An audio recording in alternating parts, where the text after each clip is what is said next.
my name is Anna Manero, and I'm a research fellow at the Australian National University based in Canberra.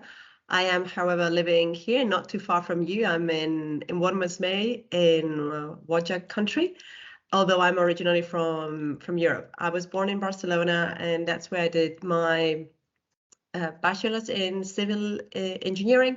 And then I moved to Paris to do my master's in environmental engineering. I lived for a year in Rome doing an internship for a French international consulting firm. And then I went on to the University of California at Berkeley to do my master's thesis in research.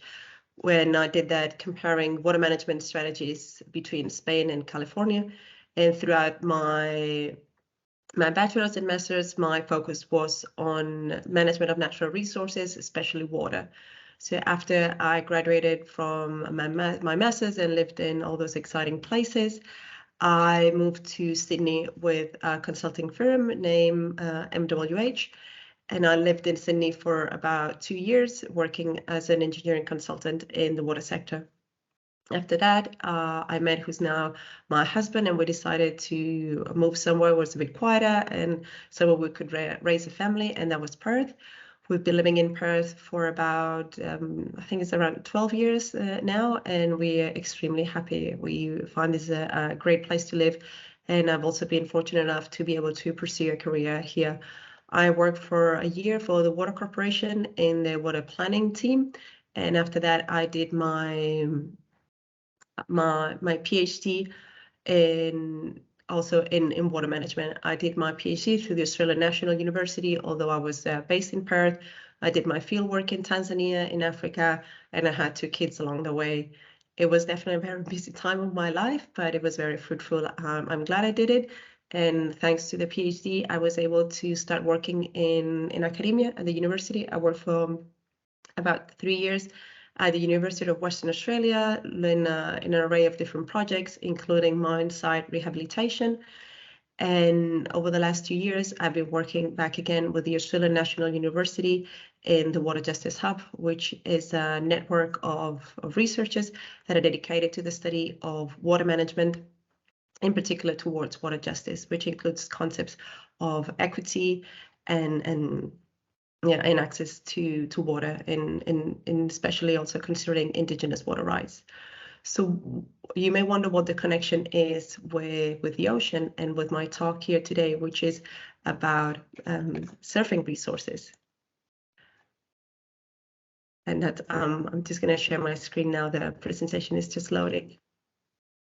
So although my work is essentially around the management of water resources and thinking of freshwater resources like aquifers and rivers, the same concepts around stewardship and care for the environment can also be applied for other resources. And I'm also an avid surfer, although being a busy academic and a busy mom, I also have time to surf. And it was not long after I finished my PhD that I traveled to Portugal. As I was visiting this really small and very cute town that attracts surfers from across the continent, I came across a shop that had some very interesting writing on the walls. The writing said something like, "Money does not buy happiness, but happiness comes in waves." So being an environmental economist and an avid surfer, I put those 2 and 2 together, and I found it quite ironic that the shop that was renting wetsuits and boards and selling lessons said that money doesn't buy happiness, happiness comes in waves, but people were spending hundreds and hundreds of euros a day to surf, to get happiness. So I thought there must be definitely a connection here. So upon coming back from my trip, I started reading the literature and trying to understand why are waves valuable, and if they're valuable, what can we do to better look after them? So since this light bulb moment, I started looking at waves as more than just a pastime, as a sport, but also as a very valuable ocean resource that is changing communities across the world, in many cases, to leave behind a past of fishermen and face a future of surfers. So in this presentation, I'm going to cover a few things. And to start with, I'm going to tell you why waves are valuable and what kind of values humans derive from wave, but also the environmental values of waves. I'm going to tell you why waves are fragile, how they form, and why we should protect them. And we're also going to cover a few strategies that we have to manage waves in a better way. So the most obvious value of surfing and of surfing waves obviously is the financial value. And this comes in the form of travel. There was a study published by Mack and Ponting in 2021 that showed that before COVID, the international surf travel industry was worth up to 65 billion US dollars a year. And that is only counting travel. And this is the travel is having a tremendous impact in Australia, across the United States and many other popular places, but also in developing countries. And the impact of tourism in these places is really providing a tremendously important source of livelihoods for these communities. And we've seen that, especially during times of COVID, when international travel was shut down, there was entire communities across Latin America, Mozambique and the Pacific and in Indonesia, where the livelihoods of those communities have dried up. So there's surfing and surf tourism provides very important lifelines to these communities. But at the same time, we shouldn't forget that there's also a problem of the impact, the footprint. And that footprint comes in terms of the waste that surfers generate, or the footprint on the energy resources of the area, the freshwater resources in the area. So there's a balance between the benefits and the impacts, and these have to be considered when, for example, tourism agencies are opening up new routes to access to make these far-flung places more accessible to tourism. There needs to be a careful balance between the benefits and the costs. But it's not only about like traveling to exotic places. Surfing generates millions and millions of dollars in other places that you may think that wouldn't be that attractive. There was one study published in 2013 in the United Kingdom that showed that the financial impact of surfing on the national economy was up to £5 billion a year. And it is cold. It is very cold in the UK. So if you have that type of financial impact in the UK, you may wonder what that impact would be in Australia. However, we don't have that sort of numbers in Australia yet. The surf research in Australia is still lagging behind that of other places like California, Portugal, and the United Kingdom. And it is something that I want to develop in my research. So this is something you may be familiar with. This is an aerial shot of Trig. And I wish I could ask you to put your hands up, but John has turned the camera off. But I'm sure, like being up in Sorrento, you are familiar with John, he turned his camera on. Could we do a quick round of hands up? How many of you have been to Trig in the last, let's say, 12 months, in the last year? How many of you have been either surfing or swimming or enjoying the waves in one way or another? Yeah, a few hands up. And it is indeed a beautiful area. And although I'm sure that none of you, when you enjoy this, waves had to pay, the interesting thing about understanding waves as a resource is that we can access it for free. It's a public resource. We don't pay to surf. As long as you have a wetsuit and a board, you're good to go.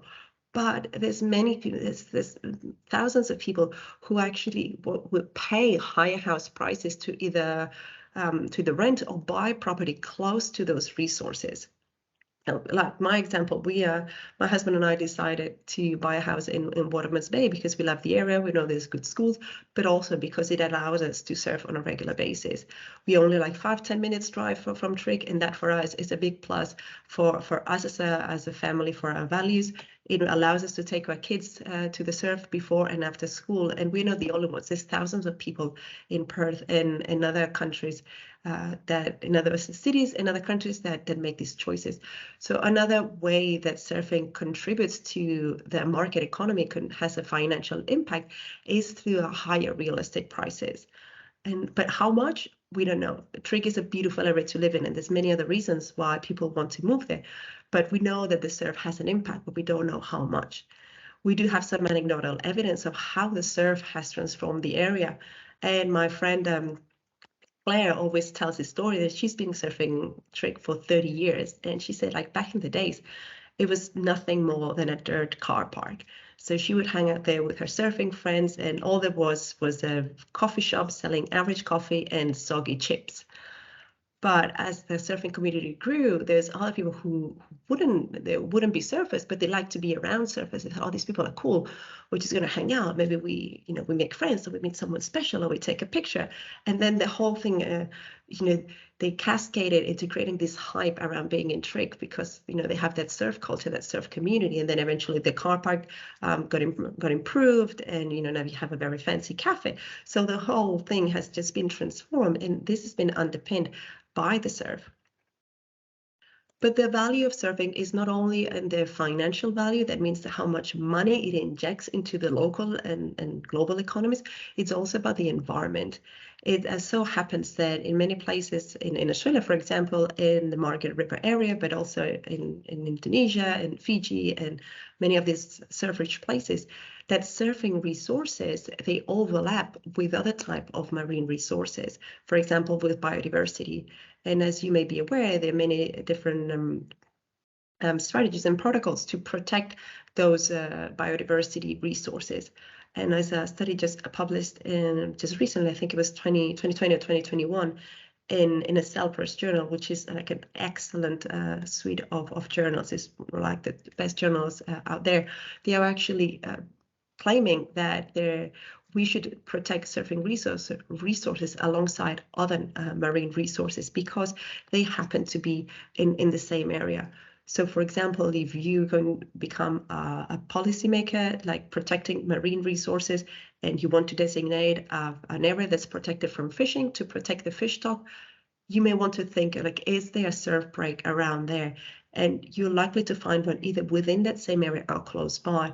So we can find synergies in protecting both kind of resources, surfing and other type of resources when we do these plans. It just happens that it hasn't been done extensively before because it's very rare that coastal planners and policymakers think of waves as a natural resource that deserves to be protected.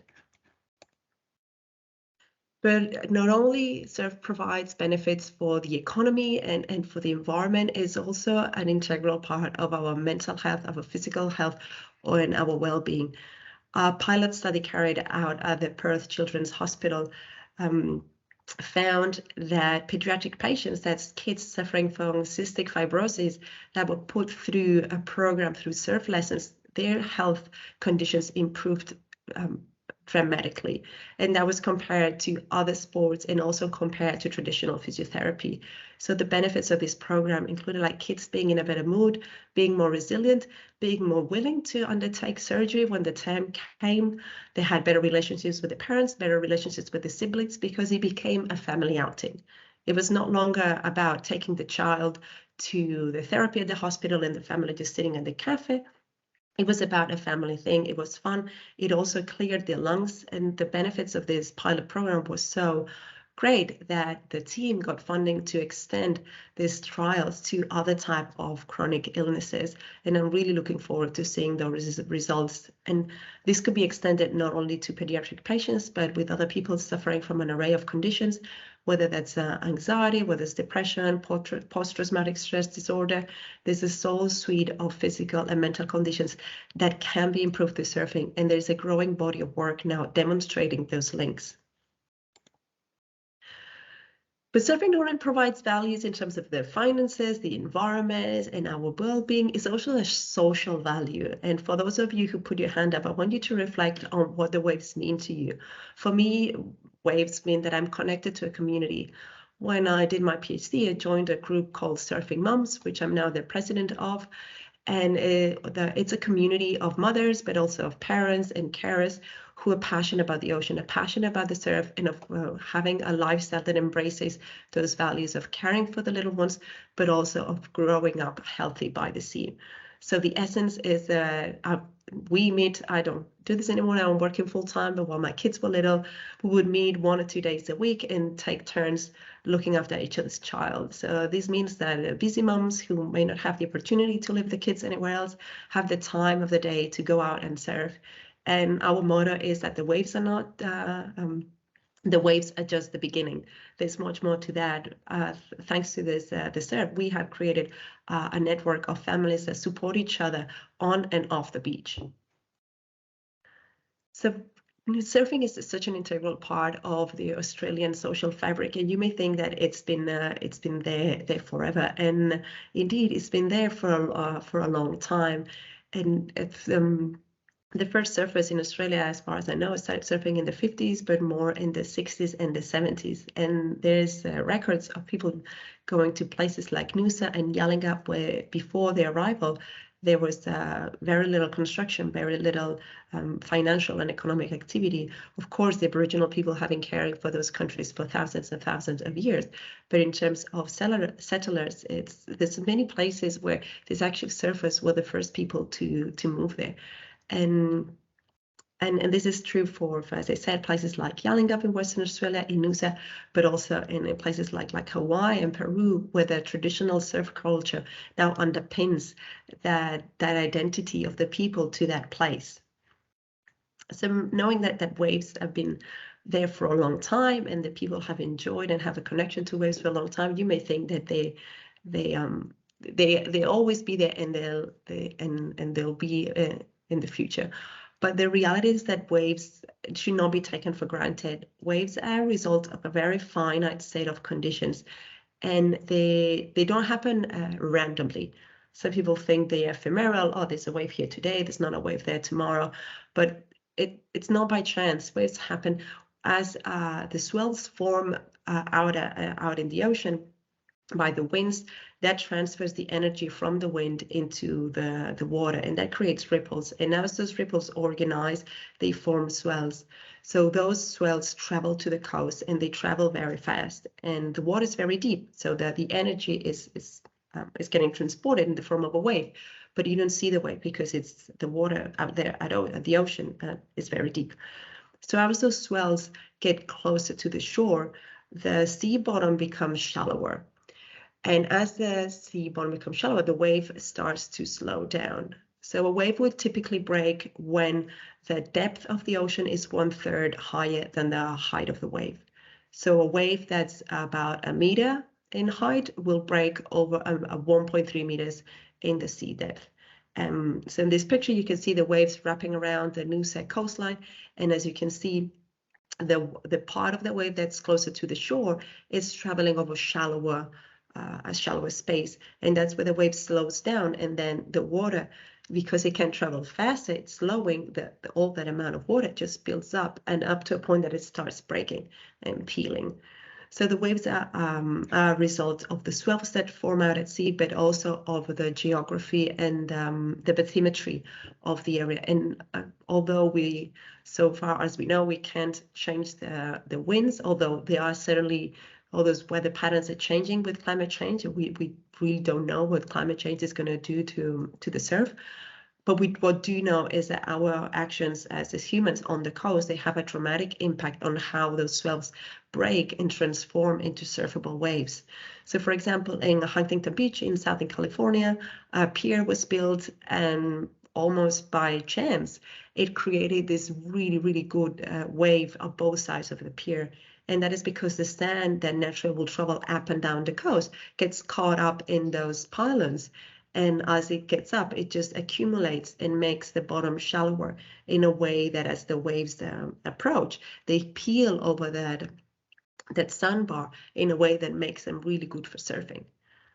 There's many examples like this. There's another example in South Stradbroke Island in Queensland, where a pier was built in an area that really didn't have any waves.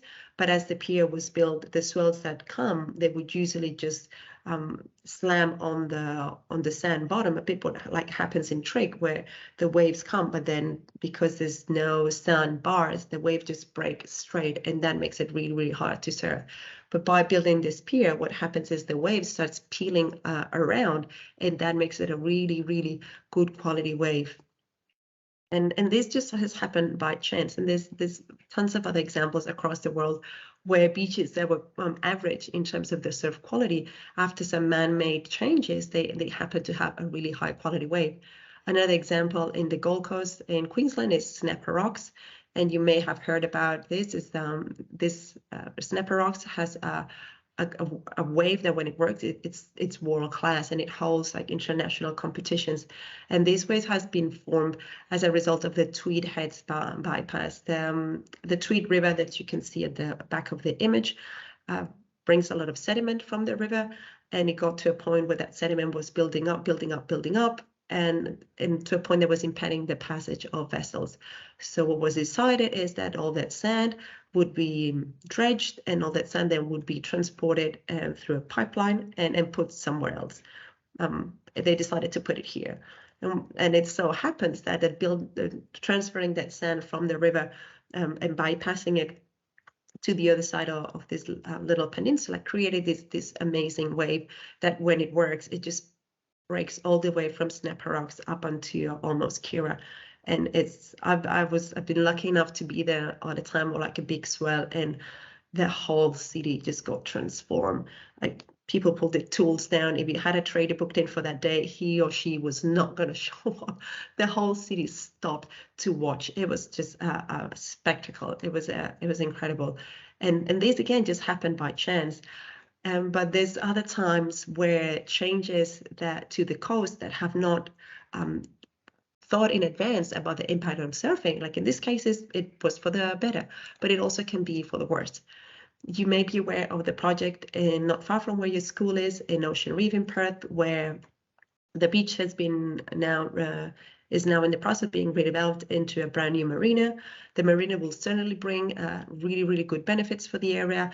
It's meant to boost the local economy. It will generate jobs. People will bring their boats there, and I'm sure a lot of people want to move to the area to make the most of the marina, and it will have like a nice beach here, will be sheltered when it's windy. So there's no question that the marina will bring really great benefits. There's also no question that it's an expensive project, and there's also no question that the marina has erased 3 surf breaks that were initially here.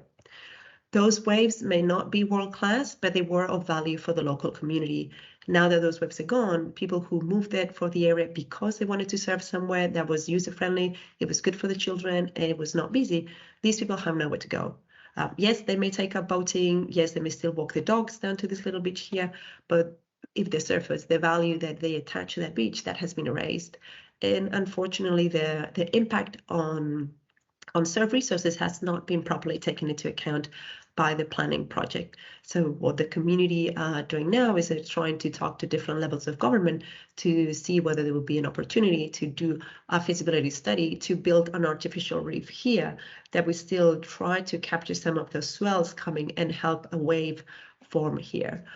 The difficulty in these studies is that they require a lot of data. It is complex to do these studies, and even more difficult is to build those structures.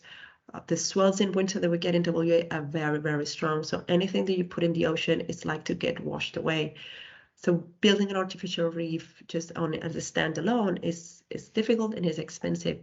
But what my point is that if going into the future, and I think the marina has not been finished, so there may be a chance to still modify the design. But what my point is if we understand surfing waves as a valuable natural resource, as we said, for the financial value, for the social values, for the health values, for the well-being values, then these values should be taken into account by coastal planners. So the next time a marina is proposed, the same way that it will look at the impact on cultural heritage, it will look at the impact on biodiversity. I think it's worth that these projects also look at the impact on waves. And if those waves are impacted, then there's a case for those effects to be mitigated or at least compensated for. And artificial reefs for surfing or for the purposes are much easier to plan for and to build as part of large infrastructure. So going into the future, I believe that the surfing resources should be considered alongside other marine resources. There's also been cases of negative impacts on waves, not only in Australia, but also, for example, in Mundaka. In 2007, 2008, the dredging of the Mundaka River, which is here, again, to allow the passage of vessels, resulted in the temporary disappearance of the Mundaka wave, which is like a world-class wave that also holds international competitions. So the impact was so bad that the Billabong competition that was scheduled to be held there had to be cancelled. Eventually, nature puts everything back in its place, and the sand came back, and the wave came back. But there was a direct impact on the local communities. There was a study published in 2017 that found that temporary disappearance of the wave resulted in a slowing in the local economic growth. So these economies found a link between the disappearance of the wave and the economic impact, and it was a negative relationship. So there's knowing that the waves are so valuable for the finances and for all other sorts of well-being and social values, there's now places around the world that have recognized those values in law, in the statutory protection. In Australia, as far as I know, only Queensland and New South Wales have some sort of statutory protection. What this means is the protection is by law. So we have other policies in Western Australia, in Margaret River, where there's areas that account for those values, and they say, for example, here, this is a surfing area, you're not allowed to fish, you're not allowed to this, but those are policies at the local level. There's another level of enforcement or environmental regulations, which is by law. And in New South Wales, under the Land Act, I think it's 1989, there's some discrete points that have been designated as national surfing reserves. Then that means that construction or other activities that will impact those waves are not allowed, and that's protected by law. And as far as I know, there's only 2 countries across the world. There are New Zealand being the first and second Peru that have these sort of protection laws at the national level that specifically look at the protection of surf amenity and surf resources. For example, in New Zealand, there's 3 levels of protection. There's local, regional, and national. So if we have a wave that is considered of national significance, no projects in that area can impact the wave. If there's a demonstrated likelihood of those projects impacting the wave, the project should not go ahead. If the wave is considered of a regional importance, maybe the project can go ahead. If there's a road or a bridge that really needs to be built and it will impact the wave, well, then by law, that project needs to account for the impact and has to mitigate or reduce the impact as much as possible. But we don't have those sort of laws in Australia as yet. But I do think that with the greater recognition of waves as a valuable resource, this can happen in the near future. So in this presentation, we've covered a lot of things. I've told you essentially 3 things. I've explained to you why waves are a natural resource, why they are a valuable marine resource for the financial, for the social, for the health values.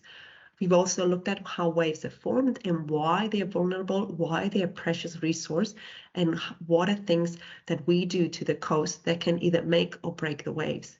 And finally, we looked at different ways that in Australia and internationally, local and state governments are looking at recognizing and protecting those waves. And if this is a lot of information and you want to digest it, you can go to my website, which is still under construction. I'm redoing the design, but nonetheless, some useful links in there. It's surfingeconomics.org, where you can, find a little bit more about surfing economics. And if this was really too much information and you only want to remember one thing, I would like you to remember that money does not buy happiness, but happiness comes in waves. Thank you. Oh, and that's my email there, by the way. Thank you so much, Anna. So one thing we're really interested in, and we've been learning a bit about artificial reefs. At the moment, we see that people are putting in artificial reefs for erosion protection or for biodiversity and conservation. But it seems so like there's so much swell all around the world, yet and people are even creating wave lakes and different wave mechanism pools and things like that, millions and millions of dollars to construct these things. Is there any, like, I know there's like we're looking at the waves like in Huntington Beach and Snapper Rocks that are accidental. Is there anywhere around the world where they are looking at subsurface structures like artificial reefs that are really starting to, withstand the erosion, the swell, incoming swells and things? I know there were some failed ones with sandbags, but is there movement in that kind of field? It seems like a resource that should be tapped into. Yeah, thanks, John. Yeah, definitely is a resource that should be tapped into, and this is where the analysis around the benefits and the costs are really important, because these structures are very costly to build. So the people who are investing in those want to know what the benefits are, and because these structures are free to use, well, what if you were a local government and what to pay for one of these structures? You know how much it's going to cost. The engineers can tell you that very easy. You know how much it costs the cubic meter of concrete, etc. What are the benefits? How do you measure people's happiness, people's stokes, saying, oh, I love that wave. I'm just so happy I surfed this morning. So those benefits that are derived from these structures, whether they're natural or artificial, are hard to quantify. And this is something that I want to do in my work. And there's ways that environmental economists have done this for other free, like public resources. So I want to apply this to understand the benefits. But sorry to go a bit in circles. Going back to your question, yes, there is some artificial reefs that have been put in place. The one that I know of most recently is in Palm Beach and the Gold Coast, and apparently that's working very well. I think the company that built it was DHI. I can't remember exactly who the engineering firm was that designed it and built it, but it's been in there for a few years now. It has a camera pointing at it, and apparently it's working quite well. So yes, there's instances of these structures being built and being successful. But as you said, there's also been a lot of examples where the winter swells have kind of just like ripped those away, whether that's been in other places in Australia, like then in Cottesloe, in what's that, Cables, I think it was called, and there was some also in California. So my point is, and this comes back also to the work that I do in water resources. People have been over allocating rivers and aquifers for irrigation, for industry, for whatnot, and they're like, oh my gosh, the aquifers drying, or the rivers drying. Oh, let's build a dam. Oh yeah, great. So it's bringing in a technocratic solution to a problem that it was already created by excessive infrastructure. So my point is, before we destruct the natural resources, the waves that the environment is giving us for free, that have been there for thousands of years, let's understand what the ocean is doing and find out where those places are that are at risk and protect the natural waves from the risk. That is much cheaper and much easier to do than wreck the environment that we have and then try go and fix it with something artificial. So what you're saying is that we don't really attribute value to these natural resources when we're looking at doing these cost benefit analysis to implement structures and things like that. That the cost of waves is not being accurately measured, by local governments. Is that true? Yeah, that's correct. So what it's easy to account for is what we call market values, and those are things that have a market. So you buy and sell, and there's a financial transaction. So those two studies that I mentioned in the UK and internationally that found they put a dollar price on how much people spend in surfing. That's relatively easy to quantify. What is much difficult to understand is what are the costs if you lose something? For example, that those three breaks up in Ocean Reef, those are gone. I've spoken to a local commuter and they say, well, now what are my kids going to do before school? They used to cycle, get a surf in, and now they're just lazing around or just playing basketball or whatever.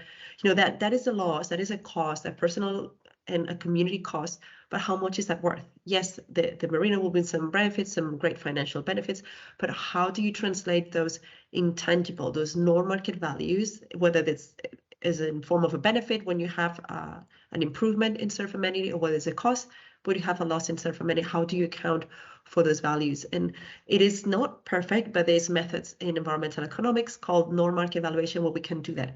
And these methods have been applied for 30, 40 years for other recreational values. For snorkeling, scuba diving, hundreds of studies accounting for the intangible, the non-market values of scuba diving, snorkeling in Australia, Borneo, you name it.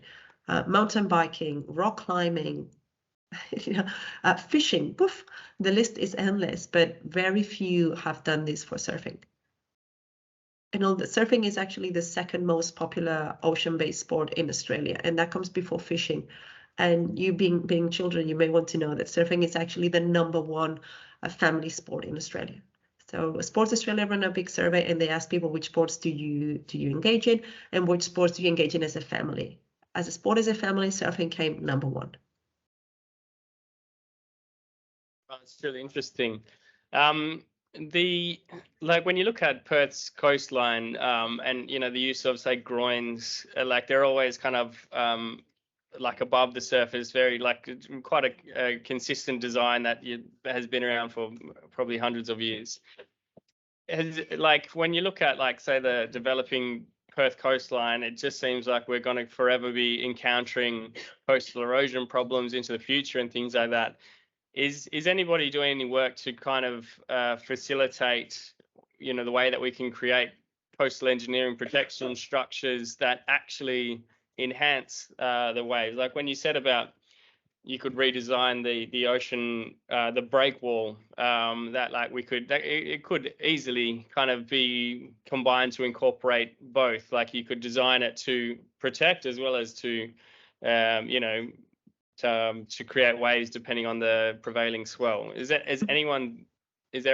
just like like a field that hasn't been breached yet, or is there kind of movement happening in that area? Yeah, there is some movement happening. So, and there is some proposals in Albany and Bunbury to install those artificial reefs, and they're more like standalone. The Bunbury one, it is part of our redevelopment of an area that's been, not giving enough attention over the last few years and needs to be redeveloped. So there's a local community group that's saying exactly this, like, hey, if we're going to pour money into this area, we're going to redevelop it and put like sunbeds and cafes and whatnot, or kite surfing. Hey, why not surfing? Now that if you're going to do something about it, why don't you use a little bit more brain power and try to include an artificial reef in the design of the project? So there was a study at UWA that showed that there's a high likelihood of that artificial reef functioning well at Bunbury. So that's going forward. And as in integrating surf values as part of coastal development, I'm not aware of other large-scale projects that are doing that, but I recently had a chat to Surfing WA, Surfing Western Australia, and they are really wanting to do this sort of thing. I talked to local government to really integrate those surfing resources in areas where we have like high density of population. So there's a lot of people who want to surf, but those resources are either at risk, or if there's something that's going to happen in that area, that those resources are mapped so we know where they are and they can be protected and, if anything, integrated into the design of future infrastructure. So it is long answer to your question, but I think we are just at the start of something very big. And I think the more people understand and they're educated, and thanks very much for inviting me to this talk, I think as soon as people start clicking and understanding that waves are just not a mere pastime, they provide benefits that translate to billions of dollars, then waves are going to be taken seriously, and more they will be integrated into planning. And the same thing happened with biodiversity 30, 40 years ago.